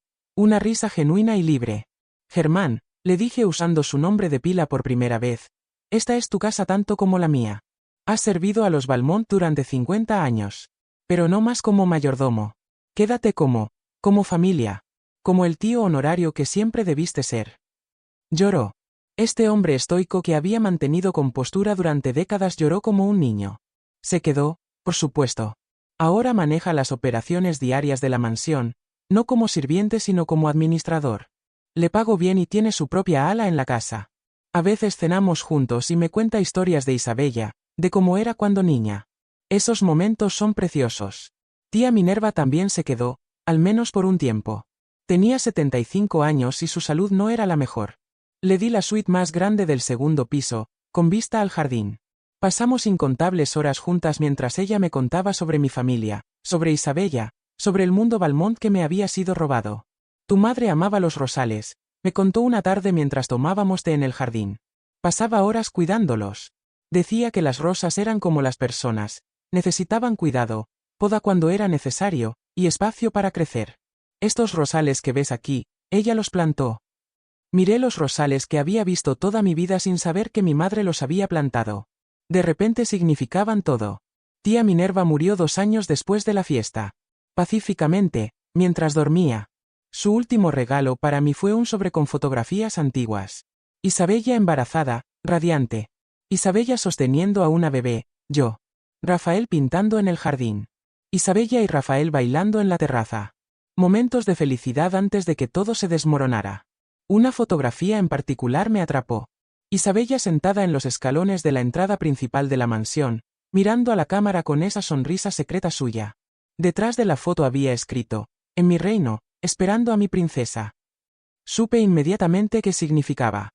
Esta había sido su casa. Y ahora era la mía. La princesa había reclamado su reino, séptima parte. Reconstrucción y redención. La mansión había sido mi prisión. Ahora debía convertirla en mi hogar. No fue fácil. Cada habitación tenía recuerdos dolorosos. La cocina donde había preparado miles de comidas que nunca pude comer con la familia. Los pasillos que había trapeado hasta que mis manos sangraban. Las escaleras que había subido y bajado cargando cestas de ropa. Y el sótano. Ese sótano oscuro y húmedo que había sido mi mundo durante 18 años. Lo primero que hice fue renovar el sótano. Lo convertí en un espacio de almacenamiento normal, bien iluminado, seco, organizado. Sellé la habitación donde había vivido. No podía destruirla, eso sería borrar mi historia. Pero tampoco podía dejarla como estaba, como un mausoleo de mi sufrimiento. Así que la sellé, con una placa en la puerta que dice, Helena Valmont vivió aquí 1926 a 2003. Nunca más será olvidada. Cambié muchas cosas en la mansión, pero también mantuve mucho. Los retratos de los antepasados siguen colgados. Son mi familia, mi historia. El retrato de Isabella ahora tiene un lugar de honor en el hall principal, iluminado perfectamente. Agregué una placa, Isabella Valmont, 1895 a 1921. Madre, visionaria, protectora. Su amor trascendió la muerte. Junto a él, encargué un retrato de Rafael basándome en las fotografías. El pintor capturó su sonrisa cálida y sus ojos amables. Rafael Sandoval, 1893 a 1921. Padre, artista, héroe. Murió protegiendo a su hija. La habitación prohibida del segundo piso con la puerta de caoba tallada con rosas finalmente fue abierta. Era la habitación de Isabella. Estaba exactamente como la había dejado. Cama con dosel, escritorio junto a la ventana, estanterías llenas de libros, un tocador con frascos de perfume antiguos, ropa todavía colgada en el armario. Augusto la había sellado como un santuario macabro a su crimen. Lloré la primera vez que entré. Podía sentir a mi madre ahí. El olor dulce y triste que había detectado desde el ojo de la cerradura años atrás era su perfume, todavía impregnado en las cortinas. Me senté en su cama, toqué sus cosas, sentí su presencia. Ahora esa es mi habitación. Dormí en el sótano durante 18 años. Nunca volveré a dormir en la oscuridad. Cada noche me duermo en la cama de mi madre, rodeada de sus libros, sus cosas, su amor. El dinero. La herencia que Augusto había estado robándome no era insignificante. La mansión valía millones. Había cuentas bancarias, inversiones, negocios, propiedades. De repente, a los 18 años, era multimillonaria. Podría haber sido abrumador. Podría haberme perdido en esa riqueza, volverme como ellos, como Augusto y su familia, egoísta y cruel. Pero tenía un modelo mejor. Tenía a Isabella. Investigué sobre mi madre. Encontré artículos en periódicos viejos sobre su trabajo filantrópico. Había fundado un orfanato. Había financiado escuelas para niños pobres. Había ayudado a artistas sin recursos, como Rafael. Había usado su fortuna para hacer el bien. Decidí seguir su ejemplo. Reabrí el orfanato que Isabella había fundado y que había cerrado después de su muerte. Lo renombré Hogar Isabella Valmont para niños. Contrat personal excelente, renovó las instalaciones, me aseguré de que ningún niño volviera a sentirse abandonado o sin valor. Visito el orfanato cada semana. Les leo a los niños. Juego con ellos. Les digo que son importantes, que valen, que merecen amor. Cosas que nadie me dijo durante 18 años. También establecí becas en nombre de mi padre. Beca de arte Rafael Sandoval para artistas jóvenes sin recursos. Cada año, 5 artistas reciben financiamiento completo para estudiar y desarrollar su talento. He ido a las exhibiciones de sus trabajos. Es hermoso ver talento florecer cuando se le da oportunidad. Me tomó tiempo aprender a ser Elena Valmont. No tenía educación formal. Augusto nunca me permitió ir a la escuela. Apenas sabía leer y escribir. Así que contraté tutores. Estudié historia, literatura, matemáticas, arte, música. Todo lo que me había sido negado. Fue difícil. A veces frustrante. Tenía casi 19 años cuando empecé la equivalencia de educación secundaria. 20 cuando terminé. 21 cuando comencé la universidad, estudiando en línea para poder manejar también la mansión y las obras de caridad. Pero lo hice. A los 25 años, la edad en que mi madre había planeado que tomara control completo de mi herencia, me gradué con honores en administración y filantropía. Isabella habría estado orgullosa. Aprendí también sobre mí misma. Descubrí que me encanta leer, especialmente historia y biografías. Que tengo talento para los números, algo que nunca supe porque nunca tuve la oportunidad de descubrirlo. Que me gusta la jardinería, como a mi madre. Los rosales que ella plantó ahora florecen bajo mi cuidado. Descubrí que tengo la voz de mi padre. Un terapeuta me ayudó a procesar el trauma, y parte de esa terapia fue explorar expresiones creativas. Empecé a cantar. Solo para mí al principio, luego en clases. Mi voz es contralto, rica y profunda. Canto en la mansión ahora, lleno las habitaciones que antes solo conocían silencio y órdenes cortantes con melodías de esperanza. Y aprendí sobre el perdón. No hacia Augusto, nunca hacia él. Hay acciones que no merecen perdón. Pero hacia mí misma. Durante mucho tiempo me culpé. ¿Por qué no había hecho preguntas antes? ¿Por qué había aceptado pasivamente mi situación? ¿Por qué había sido tan ignorante? Mi terapeuta me ayudó a entender que yo era una niña. Una niña manipulada, abusada emocionalmente, controlada. No tenía las herramientas para cuestionar o resistir. Sobreviví de la única manera que podía, sometiéndome. No era culpa mía. Nunca fue culpa mía. Esa realización liberó algo en mí. El peso de la vergüenza que había cargado sin saber si. Comencé a caminar más erguida. A mirar a la gente a los ojos. A hablar sin pedir permiso. A ocupar espacio sin disculparme. Cumplí 25 años un día nevado de enero, exactamente 100 años después del día en que nací. Organicé una celebración, no ostentosa, solo íntima. Germán, tío Marcos, algunos amigos que había hecho en los años recientes, el personal del orfanato, algunos de los beneficiarios de las becas de arte. Brindamos en el jardín, bajo la nieve suave, junto a los rosales dormidos de Isabella. Germán dio un discurso emotivo sobre cómo Isabella estaría orgullosa de la mujer en que me había convertido. Tío Marcos leyó un poema que había escrito para la ocasión. Uno de los becarios de arte me regaló un retrato que había pintado de mí basándose en fotografías, solo que en el retrato yo estaba de pie frente a la mansión, con los rosales floreciendo detrás, con la misma sonrisa secreta de Isabella. Eres exactamente quien estabas destinada a ser, me dijo. Una mujer que convirtió dolor en propósito, oscuridad en luz. Esa noche, sola en mi habitación, saqué la carta de Isabella que había leído por primera vez en el ático 4 años atrás. La releí, como había hecho cientos de veces. Pero esta vez, escribí mi propia carta de respuesta. Una carta para la madre que nunca conocí pero que me salvó desde más allá de la muerte. Querida mamá, tengo 25 años hoy. La edad que planeaste para mi independencia completa. Ojalá estuvieras aquí para ver en quién me he convertido. Ojalá pudieras conocer a la hija que protegiste con tanta previsión. Hice lo que me pediste. Luché. No dejé que me robaran lo que era mío. Reclamé mi nombre, mi vida, mi lugar. Pero hice más que eso. Tomé lo que tú construiste y lo expandí. El orfanato ayuda a 100 niños ahora. Las becas han cambiado vidas. He convertido tu legado en algo que vive y crece. Viví en la oscuridad durante 18 años, mamá. Fue frío, solitario, aterrador. Pero esa oscuridad me enseñó a valorar la luz. Me enseñó empatía. Me enseñó que la fuerza no es nunca rendirse, incluso cuando todo parece perdido. Eres mi heroína. No solo porque me protegiste, sino porque viviste con propósito. Usaste tus privilegios para ayudar a otros. Amaste sin miedo. Luchaste contra la injusticia. Y cuando enfrentaste la muerte, pensaste en mí, tu bebé, y me dejaste las armas para sobrevivir. Estoy viviendo por ambas ahora. Por mí y por ti. Cada día que me despierto en tu habitación, miro tu retrato en el hall, cuido tus rosales, ayudo a un niño en el orfanato, estoy viviendo la vida que Augusto trató de robar. Él perdió. Nosotras ganamos. El amor ganó. Gracias, mamá. Gracias por tu valentía. Gracias por tu amor. Gracias por nunca rendirte, incluso ante la muerte. Tu hija, siempre. Elena. Guardé la carta junto a la de Isabella en una caja de música antigua que había sido de ella. Algún día, si tengo mi propia hija, le daré ambas cartas. Le contaré la historia de su abuela Isabella, de su abuelo Rafael, de cómo el amor puede ser más fuerte que la muerte y la verdad más poderosa que la mentira. Han pasado 10 años desde la noche de la fiesta que cambió mi vida. Tengo 28 años ahora. La niña asustada que vivía en el sótano es un recuerdo, una cicatriz que llevo pero que ya no me define. La mansión Valmont es un lugar diferente ahora. Lleno de vida, risa, propósito. He abierto partes de ella al público.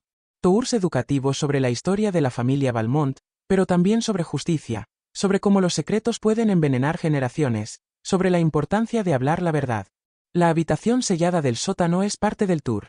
Los visitantes la ven y se quedan en silencio, enfrentados con la realidad de que esta injusticia ocurrió, que una niña vivió en esa oscuridad mientras el mundo continuaba arriba sin saber o sin importarle. Pero también les muestro lo que vino después. Las obras de caridad, el orfanato, las becas. Les muestro que el sufrimiento puede transformarse en algo significativo si elegimos que así sea. Escribí un libro sobre mi historia. Se convirtió en bestseller. No porque yo escriba particularmente bien, aunque los años de tutores ayudaron, sino porque la historia resonó. ¿Cuántas personas se sienten invisibles, atrapadas, robadas de su potencial? Mi historia les dio esperanza. Les mostró que incluso cuando parece que todo está perdido, la verdad puede emerger. La justicia puede prevalecer. El dinero del libro fue directamente a expandir el orfanato. Ahora hay 3 sedes, una en esta ciudad, 2 en ciudades vecinas. Hogares Isabella Valmont, todos. 150 niños. Tienen un lugar seguro, nutritivo, amoroso para crecer. Me caso el próximo mes. Su nombre es Daniel. Es arquitecto, diseña edificios sostenibles para comunidades de bajos recursos. Lo conocí en un evento de caridad hace 3 años.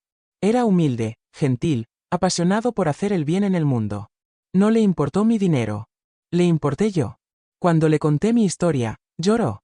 Lloró por la niña que fui y celebró la mujer que soy. Me pidió que me casara con él en el jardín de la mansión, entre los rosales de Isabella. Por supuesto dije que sí. Germán caminará conmigo hacia el altar. Él es lo más cercano que tengo a un padre. Tío Marcos será uno de los testigos. Ha estado sobrio 5 años y está genuinamente orgulloso de mí. Esas relaciones rotas han sanado en algo nuevo, no perfecto pero real. A veces, en noches silenciosas, camino por la mansión. Subo las 27 escaleras desde el sótano hasta la cocina. Recorro los pasillos que solía trapear. Entro al comedor donde nunca pude sentarme. Me paro en el estudio donde don Augusto conspiró contra mí. Pero ahora lo hago como Elena Valmont, dueña de todo. Ya no soy la fantasma sirviente. Soy la heredera que reclamó su trono. Y esa diferencia lo es todo. Don Augusto murió en prisión hace 2 años.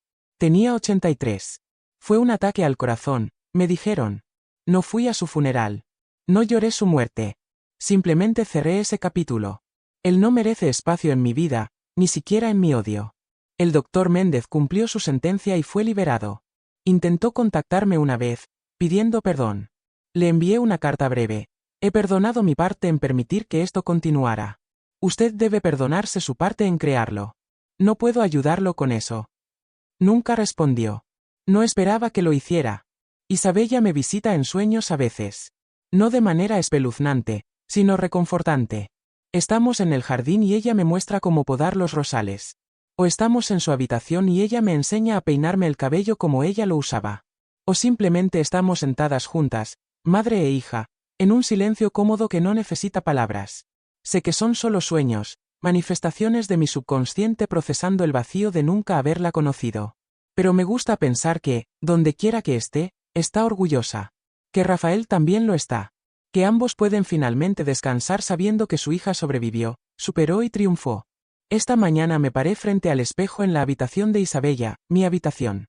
Me miré realmente. Una mujer de 28 años con ojos grises Valmont y determinación Sandoval. Ya no veo a la niña asustada del sótano. Veo a una sobreviviente. Una luchadora. Una ganadora. Me puse el vestido que mi madre usó en el retrato de la biblioteca. Germán lo había guardado, perfectamente preservado. Me queda perfecto, como si Isabella y yo fuéramos la misma persona separadas por tiempo. Bajé las escaleras principales, no las del sótano, las escaleras principales donde Isabella cayó. Solía evitarlas por el dolor de saber lo que había pasado ahí. Pero ahora las bajo con la cabeza en alto. Augusto no gana ese miedo. Isabella cayó en estas escaleras, pero yo me levanto en ellas cada día. Salí al jardín. Los rosales están en plena floración. Es primavera y el mundo está vivo. Me senté en el mismo escalón donde Isabella se sentó en esa fotografía hace más de 80 años, esperando a su princesa. Pues bien, mamá. Tu princesa llegó. Tu princesa reclamó su reino. Tu princesa está convirtiendo tu legado en algo que importa. Y nunca, nunca más, seré invisible. Soy Elena Valmont. Hija de Isabella Valmont y Rafael Sandoval. Sobreviviente del sótano. Conquistadora de la oscuridad. Dueña legítima de todo. Y esta es mi historia. Real, dolorosa, pero al final, triunfante. Porque las cadenas se pueden romper. Las mentiras se pueden exponer. La justicia puede llegar tarde, pero puede llegar. Y una niña olvidada en un sótano puede convertirse en una mujer que cambia el mundo. Esta es la verdad que ahora enseño. Esta es la esperanza que ahora comparto. Esta es la vida que ahora vivo. Del sótano a la mansión. De la esclavitud a la libertad. De la mentira a la verdad. Mi nombre es Elena Valmont. Y esta es mi casa.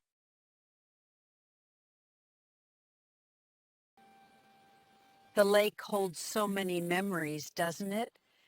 I remember Vermemira and Zatir Meminemos Lochgel. The lake holds so many memories, doesn't it? I remember Vermemira and Zatir Meminemos Lochgel. The lake holds so many memories, doesn't it? I remember Vermemira and Zatir Meminemos Lochgel. The lake holds so many memories, doesn't it? I remember Vermemira and Zatir Meminemos Lochgel. The lake holds so many memories, doesn't it? I remember Vermemira and Zatir Meminemos Lochgel. The lake holds so many memories, doesn't it? I remember Vermemira and Zatir Meminemos Lochgel. The lake holds so many memories, doesn't it? I remember Vermemira and Zatir Meminemos Lochgel. The lake holds so many memories, doesn't it? I remember Vermemira and Zatir Meminemos Lochgel. The lake holds so many memories, doesn't it? I remember Vermemira and Zatir Meminemos Lochgel. The lake holds so many memories, doesn't it? I remember Vermemira and Zatir Meminemos Lochgel. The lake holds so many memories, doesn't it? I remember Vermemira and Zatir Meminemos Lochgel. The lake holds so many memories, doesn't it? I remember Vermemira and Zatir Meminemos Lochgel. The lake holds so many memories, doesn't it? I remember Vermemira then zatir meminimos lochgele. The lake holds so many memories, doesn't it? I remember Vermemira. Then zatir meminimos lochgele. The lake holds so many memories, doesn't it? I remember Vermemira. Then zatir meminimos lochgele. The lake holds so many memories, doesn't it? I remember Vermemira. Then zatir meminimos lochgele. The lake holds so many memories, doesn't it? I remember Vermemira. Then zatir meminimos lochgele. The lake holds so many memories, doesn't it? I remember Vermemira. Then zatir meminimos lochgele. The lake holds so many memories, doesn't it? I remember Vermemira. Then zatir meminimos lochgele. The lake holds so many memories, doesn't it? I remember Vermemira. Then zatir meminimos lochgele. The lake holds so many memories, doesn't it? I remember Vermemira. Then zatir meminimos lochgele. The lake holds so many memories, doesn't it? I remember Vermemira. Then zatir meminimos lochgele. The lake holds so many memories, doesn't it? I remember Vermemira. Then zatir meminimos lochgele. The lake holds so many memories, doesn't it? I remember Vermemira. Then zatir meminimos lochgele. The lake holds so many memories, doesn't it? I remember Vermemira. Then zatir meminimos lochgele. The lake holds so many memories, doesn't it? I remember Vermemira. Then zatir meminimos lochgele. The lake holds so many memories, doesn't it? I remember Vermemira. Then zatir meminimos lochgele. The lake holds so many memories, doesn't it? I remember Vermemira. Then zatir meminimos lochgele. The lake holds so many memories, doesn't it? I remember Vermemira. Then zatir meminimos lochgele. The lake holds so many memories, doesn't it? I remember Vermemira. Then zatir meminimos lochgele. The lake holds so many memories, doesn't it? I remember Vermemira. Then zatir meminimos lochgele. The lake holds so many memories, doesn't it? I remember Vermemira. Then zatir meminimos lochgele. The lake holds so many memories, doesn't it? I remember Vermemira. Then zatir meminimos lochgele. The lake holds so many memories, doesn't it? I remember Vermemira. Then zatir meminimos lochgele. The lake holds so many memories, doesn't it? I remember Vermemira. Then zatir meminimos lochgele. The lake holds so many memories, doesn't it? I remember Vermemira.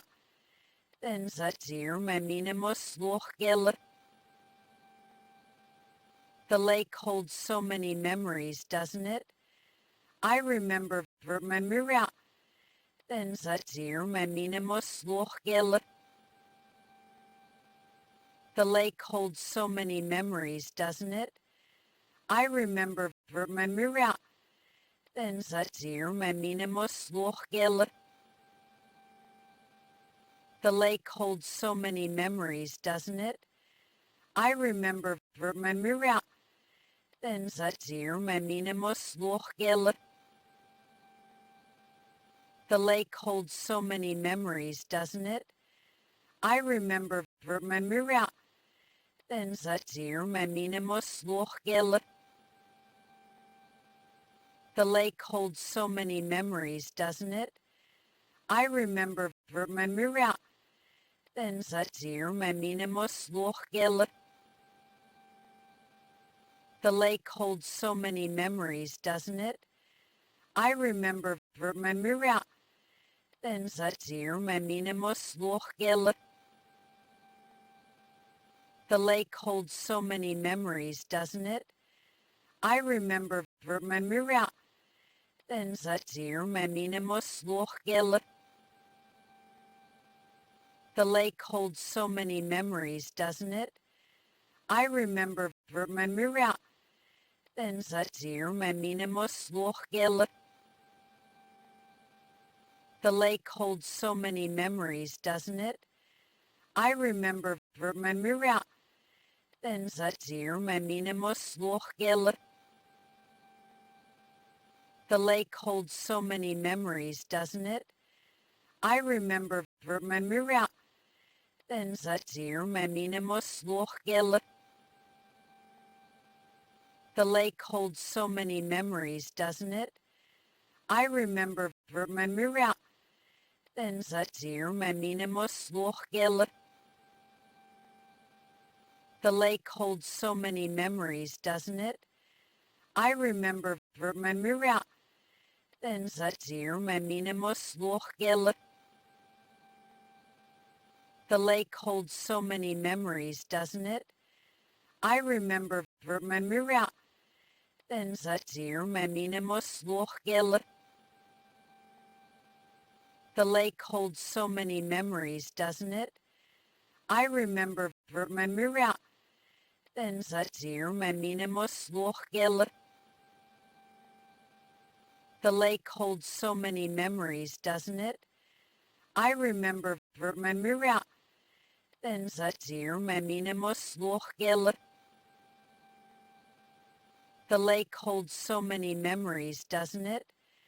I remember vermemira. Then zatir meminimos lochgil. The lake holds so many memories, doesn't it?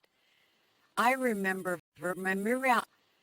Then zatir meminimos lochgil.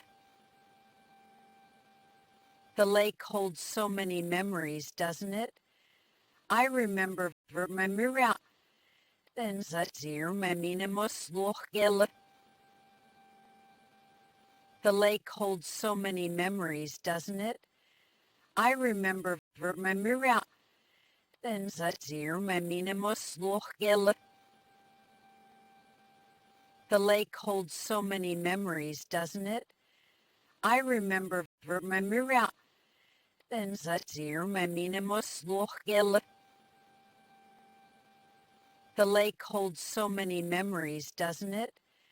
I remember vermemira.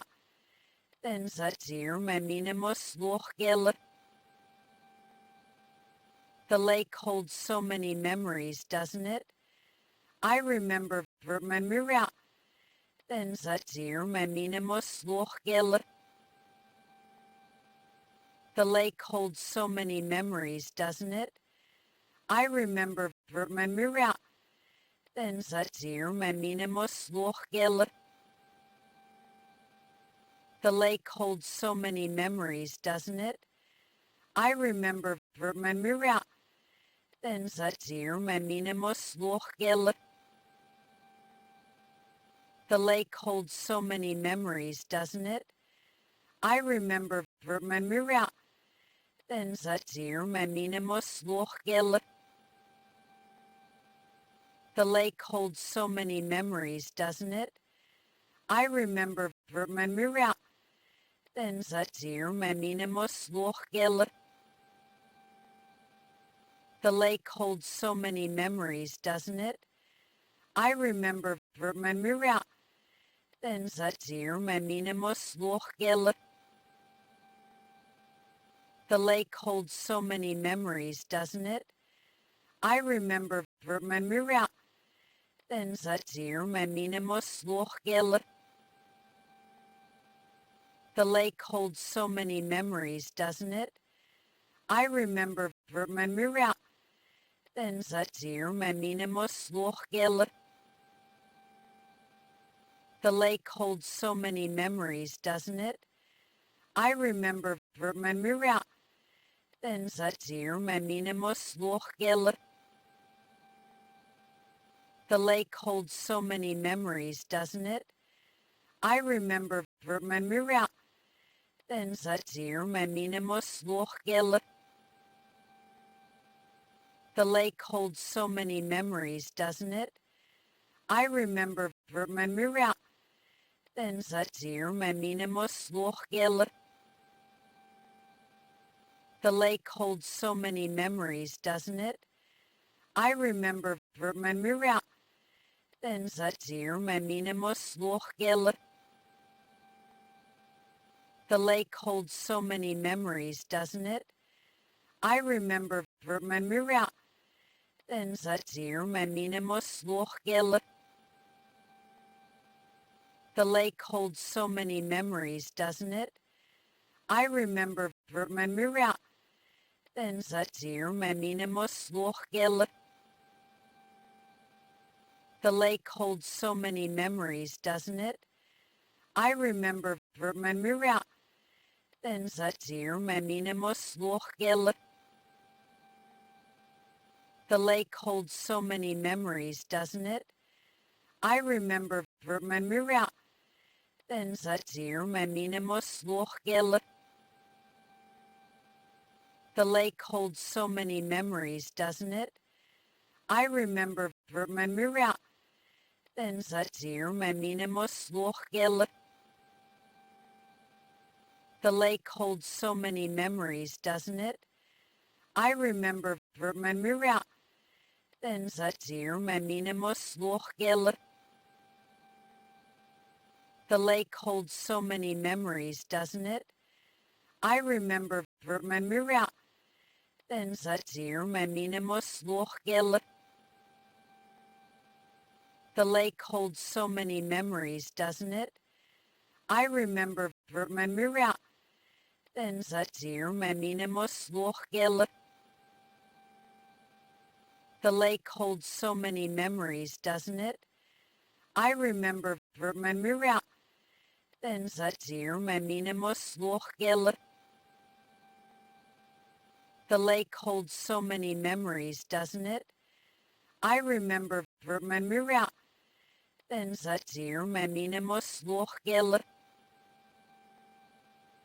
The lake holds so many memories, doesn't it? I remember Vermemira. Then Zatir Maminimus Lochgel. The lake holds so many memories, doesn't it? I remember Vermemira. Then Zatir Maminimus Lochgel. The lake holds so many memories, doesn't it? I remember Vermemira. Then Zatir Maminimus Lochgel. The lake holds so many memories, doesn't it? I remember Vermemira. Then Zatir Maminimus Lochgel. The lake holds so many memories, doesn't it? I remember Vermemira. Then Zatir Maminimus Lochgel. The lake holds so many memories, doesn't it? I remember Vermemira. Then Zatir Maminimus Lochgel. The lake holds so many memories, doesn't it? I remember Vermemira. Then Zatir Maminimus Lochgel. The lake holds so many memories, doesn't it? I remember Vermemira. Then Zatir Maminimus Lochgel. The lake holds so many memories, doesn't it? I remember Vermemira. Then Zatir Meminemos Lochgel. The lake holds so many memories, doesn't it? I remember Vermemira. Then Zatir Meminemos Lochgel. The lake holds so many memories, doesn't it? I remember Vermemira. Then Zatir Meminemos Lochgel. The lake holds so many memories, doesn't it? I remember Vermemira. Then Zatir Meminemos Lochgel. The lake holds so many memories, doesn't it? I remember Vermemira. Then Zatir Meminemos Lochgel. The lake holds so many memories, doesn't it? I remember Vermemira. Then Zatir Meminemos Lochgel. The lake holds so many memories, doesn't it? I remember Vermemira. Then Zatir Meminemos Lochgel. The lake holds so many memories, doesn't it? I remember Vermemira. Then Zatir Meminemos Lochgel. The lake holds so many memories, doesn't it? I remember Vermemira. Then Zatir Meminemos Lochgel. The lake holds so many memories, doesn't it? I remember Vermemira. Then Zatir Meminemos Lochgel.